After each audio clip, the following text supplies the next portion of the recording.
ये कहना है प्राइम मिनिस्टर मोदी का कि दुनिया के अंदर जितनी भी बड़ी चीजें हैं तो उसके ऊपर एक ग्रिप, एक होल्ड वो इंडिया का होना है या इंडिया का हो रहा है। मलेशिया के कुआलालंपुर में 47th आसियान समिट चल रहा है। इस समिट में एक बयान आया, कहा गया कि अमेरिका पाकिस्तान के साथ अच्छे संबंध चाहता है लेकिन भारत की कीमत पर नहीं। ये बयान दिया है अमेरिका के विदेश मंत्री मार्को रूबियो ने। मतलब इंडिया जो है वो दुनिया पे राज करेगा और मतलब जो दुनिया की बड़ी इकोनॉमीज है मतलब उनके साथ आगे चलना इमर्जिंग मतलब emerging as a powerful foundation for a global stability and growth. India ने यह भी कहा है कि हम आसियान को सेंट्रल रोल देखते हैं इंडो पैसिफिक रीजन में। ये बड़ी अहम बात है। बात भी सच है कि अमेरिका पाकिस्तान के साथ अपने संबंध मजबूत तो करना चाहता, लेकिन ये भारत की कीमत पर नहीं होगा। कहीं ना कहीं अमेरिका को इस बात का अंदाजा है कि अगर पाकिस्तान के साथ नजदीकियां बढ़ती हैं तो वो भारत जैसे भरोसेमंद साथी को खो देगा। की तरफ पाकिस्तानी कंफ्यूज्ड है, ऐसा कोई कैसे बोल सकता है? क्योंकि पाकिस्तानी कॉन्टेक्स्ट में अमेरिका के और उन्होंने भारत के वजीर आजम ने आसियान में इंपॉर्टेंट खिताब किया। उन्होंने कहा जी कि 21वीं सदी जो है उसका ताल्लुक इंडिया से है, आसियान से है। इसका क्या मतलब है?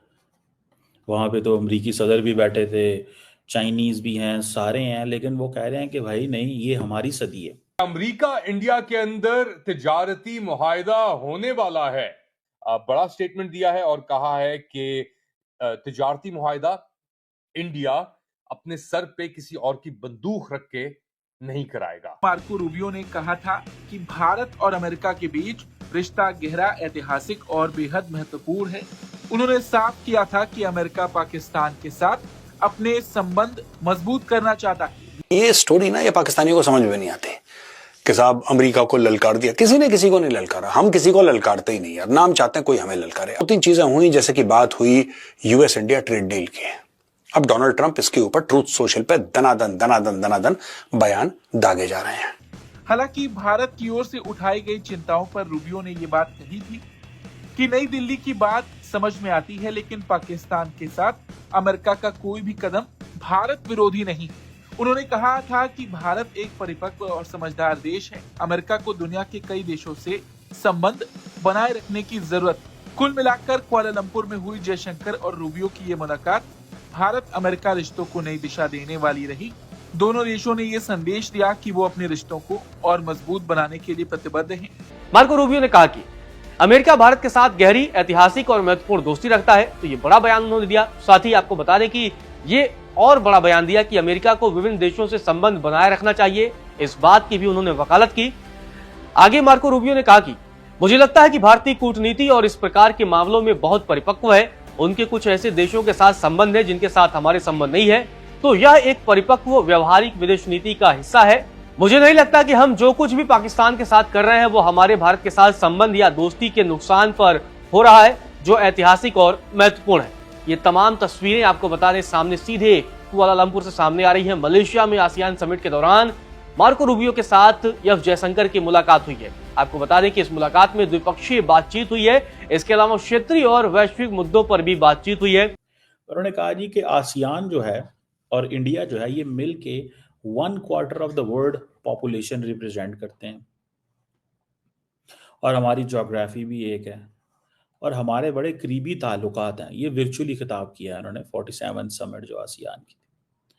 अब देखना यह है कि अगर 21वीं सेंचुरी का ताल्लुक भारत और आसियान से है और उन्होंने कहा जी कि आसियान कम्युनिटी का जो विजन 2045 है और हमारा विकसित भारत 2047 है, ये एक ऐसी ह्यूमैनिटी और हम लोग ऐसी दुनिया क्रिएट करेंगे that will leave great marks on the international system के ऊपर।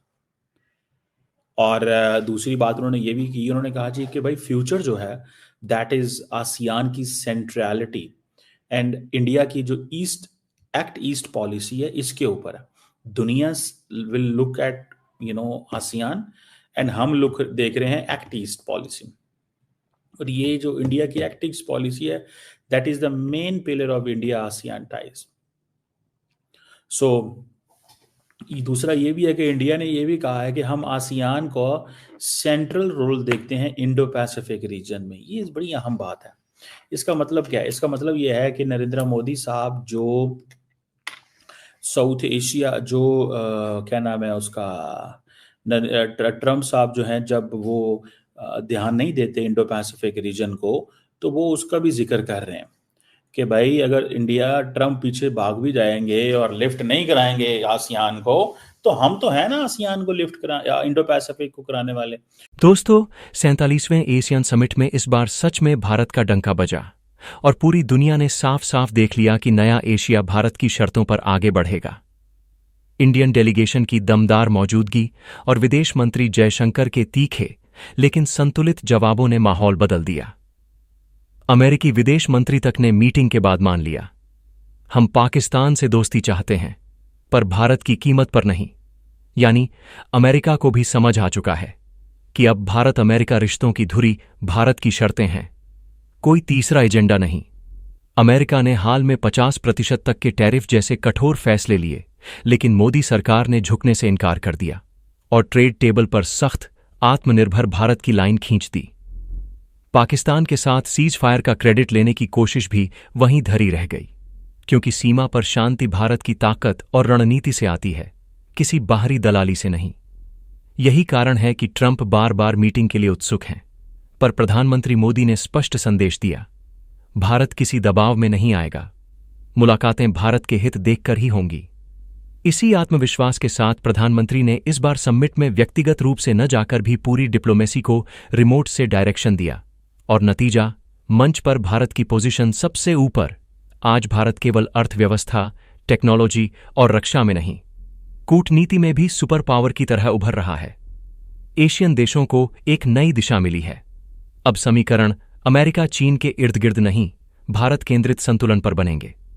दुनिया समझ चुकी है, भारत को नजरअंदाज करना अब नामुमकिन है और एशिया की अगुवाई भारत करेगा। अगर आप भी मानते हैं कि इंडिया स्टैंड्स टॉल और भारत लीडिंग एशिया सच बन चुका है, तो वीडियो को लाइक करें, कमेंट में लिखें इंडिया स्टैंड्स टॉल और Bharat leading Asia. Channel subscribe करें ताकि हर बड़ी जियो स्ट्रेटेजिक अपडेट सबसे पहले आप तक पहुंचे। अब एशिया की आवाज भारत से उठती है और पूरी दुनिया तक गूंजती है। जय हिंद। मेरे ख्याल में बड़ी क्लियर है कि जो इंडिया ने स्टैंड लिया हुआ है वो अपने स्टैंड पे कायम दायम है। लोग कह रहे जी इंडिया आइसोलेट है, इंडिया अमेरिका से दूर है, लेकिन मैं एक बात करता हूं और ये खुल के मैं ये बात कर रहा हूं कि यार अगर वो दूर है, किस बात पे है? वो एक अपने प्रिंसिपल स्टैंड की वजह से दूर है तो सही है। मतलब वो कह रहे कि भाई आपने हमारे ऊपर इस तरह के जो टैरिफ्स लगाए हैं, क्यों लगाए हैं?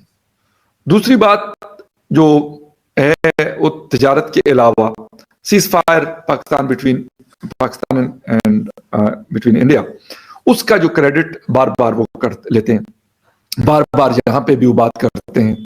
बल्कि अभी जब कुआलालंपुर में थे तो वहां पे भी ट्रंप साहब ने ये बात की कि भाई मैंने 8 महीनों में 8 जंगें रुकवाई हैं। अभी रिसेंटली जो अभी की है तो वो कह रहे हैं कि ये मैंने कंबोडिया वर्सेस थाईलैंड वाला मामला जो है वो सुलझाया है, और अभी पाकिस्तान अफगानिस्तान का भी है। मैं कहते देख रहा हूं, लेकिन हो सकता है कि वैसे ही सेटल डाउन हो जाए और ना फिर मैं कर दूंगा। तो इस तरह की चीजों के ऊपर गालिबन नरेंद्र मोदी साहब की हुकूमत ने मेरे ख्याल में एक उसूली स्टैंड लिया है और बनता भी है। शायद हमें या फिर बहुत सारे कंट्रीज में ये स्टैंड लेने की जरूरत नहीं है, लेकिन वो नहीं मिल रहे। और मेरे ख्याल में ट्रंप साहब काफी डिस्परेट है कि वो उनसे मिले, लेकिन वो नहीं मिल रहे, ये बहुत बड़ी बात है।